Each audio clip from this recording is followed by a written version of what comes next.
Cette histoire se passa il y a bien longtemps, durant un bel été, quand tout était vert et que le soleil inondait les plaines et les forêts. Au bord d'un étang, à l'abri du regard des prédateurs, une cane avait fait son nid et couvait désormais ses œufs. Avant la naissance de ces canetons, la cane s'ennuyait car personne ne venait lui rendre visite. Ses amis préféraient batifoler dans l'eau plutôt que de lui tenir compagnie. Puis vint enfin le moment pour ces canetons de venir au monde.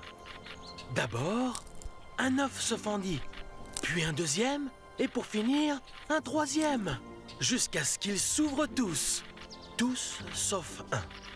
Cet œuf semblait plus robuste et plus étrange que les 3 autres œufs qui se faisaient entendre dans toute la vallée. Et les canetons s'animèrent et firent leur premier pas. Dit leur maman cane.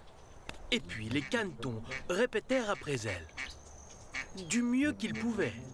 Et ils regardaient le vaste monde autour d'eux avec émerveillement.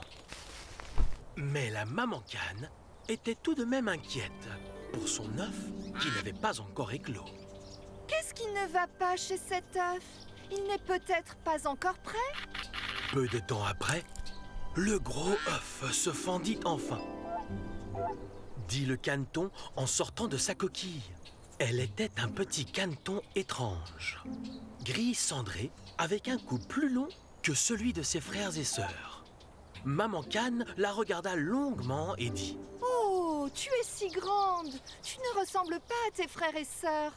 Peut-être viens-tu d'une poule? Ou d'une dinde? Allons voir dans l'eau si tu arrives à nager. Et ils allèrent vérifier. La maman cane prit son dernier petit dans son bec et l'emmena à l'étang d'à côté. Une fois arrivée, elle leur ordonna. Et un par un, les canetons se mirent à l'eau. Au début, l'eau était trop profonde pour eux, mais ils réussirent vite à remonter à la surface et à nager facilement. Même son vilain caneton gris. Elle ne peut pas être une poule, ni même une dinde. Regardez comme elle bouge bien ses pattes et comme elle flotte avec aisance. Elle doit être ma petite, et si on regarde de près, elle est plutôt mignonne. Les canetons s'amusèrent dans l'eau jusqu'à être fatigués. Puis, leur mère les appela. Suivez-moi jusqu'à la cour des canards. Restez près de moi pour ne pas vous faire marcher dessus. Et attention aux chats. Ils se mirent en file indienne derrière leur maman pour se rendre à la cour des canards. Quand ils les virent, les canards de la cour les regardèrent et ils dirent à haute voix: Mais regardez-moi qui voilà! On est déjà trop dans la cour! Regardez comme celle-là est moche! Incroyable! Qu'est-ce qu'elle est bizarre! Un des canards courut vers le vilain petit canard et lui pinça l'arrière de la tête. Laisse-la tranquille. Qu'est-ce qu'elle a fait de mal? Elle n'a fait de mal à personne, mais elle est trop grosse et bizarre. Alors, il faut qu'on fasse quelque chose. Laissez-la tranquille, s'il vous plaît. C'est vrai qu'elle n'est pas la plus jolie, mais elle est gentille. Et elle peut nager aussi bien que les autres, peut-être même mieux. La maman cane caressa son caneton et lui lissa ses plumes. Quand elle sera grande, elle sera certainement plus jolie. C'est ainsi que la maman cane et ses canetons décidèrent de rester ici et d'en faire leur maison. Mais les autres canards continuaient d'être méchants avec le vilain petit canard. Ils la pinçaient, la poussaient et se moquaient d'elle. Et les poules aussi s'y mettaient.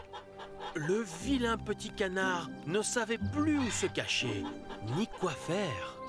Elle était triste car elle était si moche et les autres oiseaux de la cour se moquaient d'elle pour ça. Puis un jour, le vilain petit canard n'en pouvait plus. Alors, elle sauta par-dessus la clôture.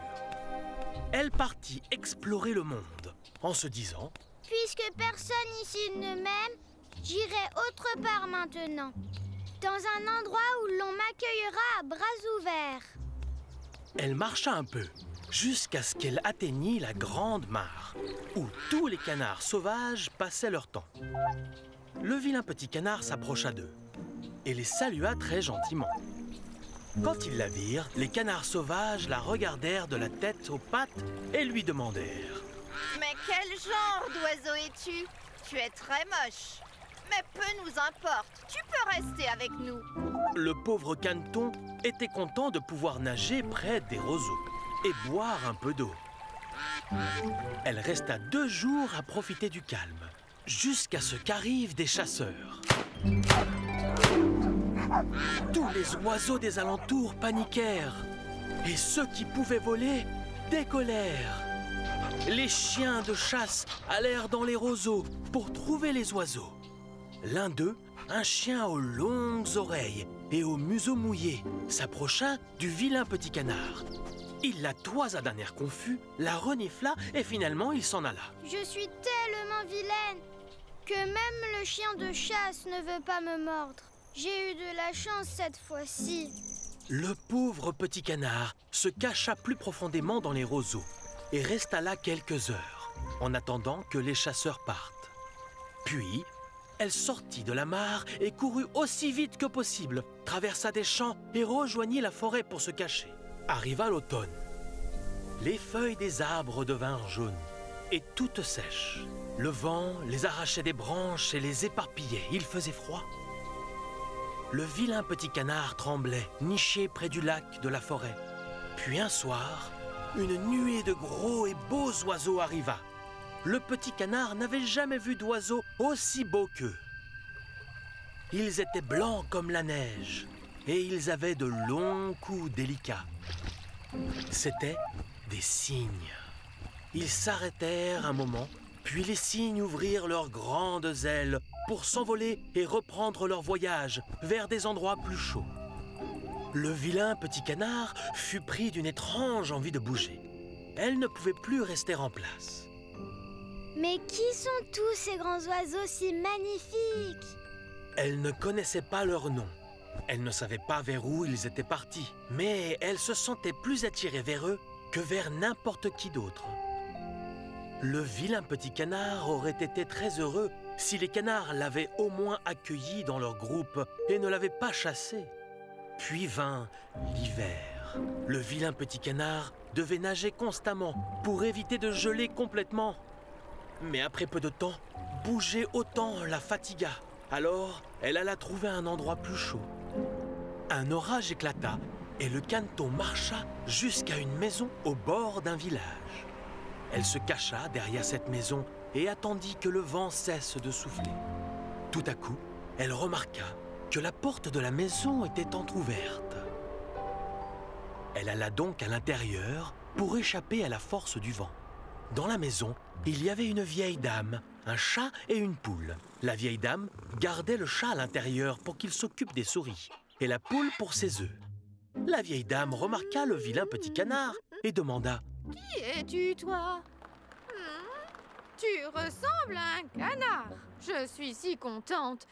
Maintenant, j'aurai aussi des œufs de canard. Mais après être resté longtemps dans la maison, le canard n'avait toujours pas pondu d'œufs. Le chat et la poule commencèrent à se moquer d'elle. Tu sais pondre des œufs ou pas? Non, je ne sais pas. Alors ce n'est pas la peine de te parler. Je suis beaucoup plus importante que toi ici. Et puis le chat demanda au canard: Sais-tu être câline, ronronner ou attraper des souris? Malheureusement, je ne sais pas faire ça. Alors, dis-moi ce que tu sais faire. Le caneton passait donc ses journées dans un coin de la maison et ne faisait rien du tout. Tout d'un coup, elle se souvint de dehors, de l'air frais et des rayons du soleil. L'eau commença à lui manquer et elle eut l'envie soudaine de nager. Cela lui pesait trop. Alors elle en parla à la poule. Qu'est-ce qui ne va pas chez toi? Trouve quelque chose à faire. Ponds des œufs ou ronronne. Tu verras que la vie sera plus douce, alors. Mais pourtant, il est si bon de pouvoir flotter sur l'eau. Qu'est-ce que c'est que ce passe-temps? C'est la première fois que j'entends parler de ça. Mais tu ne me comprends pas. Qu'y a-t-il donc à comprendre? Sois heureuse d'être dans un endroit chaud et de ne pas avoir à sortir par cette tempête.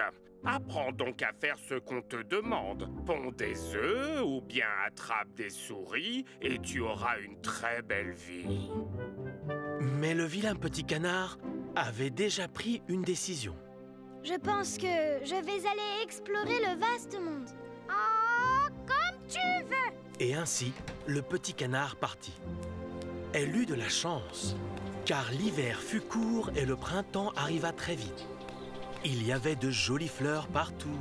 Et soudain, le vilain petit canard réalisa qu'elle pouvait ouvrir grand ses ailes. Et en plus, qu'elles étaient bien plus fortes qu'avant. Elle s'envola et arriva bientôt près d'un lac. Tout autour de ce lac, il y avait des grands pommiers en fleurs et du lilas qui embaumait l'air. Comme tout était vraiment très joli. Puis 3 cygnes sortirent des roseaux, flottant avec élégance sur l'eau. Le vilain petit canard les vit et se dit « Je vais essayer d'aller voir tous ces beaux oiseaux. Mais je sais qu'ils vont m'ignorer, puisque je suis vilaine. Mais tant que je n'essayerai pas, je n'en serai pas sûre. Peut-être seront-ils gentils avec moi et m'accepteront-ils comme je suis. » Le vilain petit canard prit son courage à 2 ailes et vola en direction du groupe de cygnes. Quand ils la virent, ils se mirent à battre des ailes énergiquement et à avancer doucement vers elle. Le petit canard atterrit sur la berge du lac et pensait toujours que les cygnes ne l'aimeraient pas. Vous non plus, vous ne m'acceptez pas. Dit le pauvre canard en baissant sa tête. Mais quand elle vit son reflet dans l'eau, quelle surprise! Elle vit alors le reflet de son visage. Mais elle n'avait plus l'air vilaine du tout. Elle s'était complètement transformée en un oiseau blanc magnifique. Elle était un cygne. Les autres cygnes arrivèrent à côté d'elle et ils l'accueillèrent dans leur cercle. On ne t'a jamais vu dans le coin. Veux-tu bien que nous soyons des amis? Vous savez, avant, quand j'étais un vilain petit canard, eh bien, je n'aurais jamais pensé qu'un jour je puisse être si heureuse. Le vilain petit canard était devenu un cygne majestueux. Elle resta vivre avec les autres cygnes et elle se sentait tout simplement heureuse.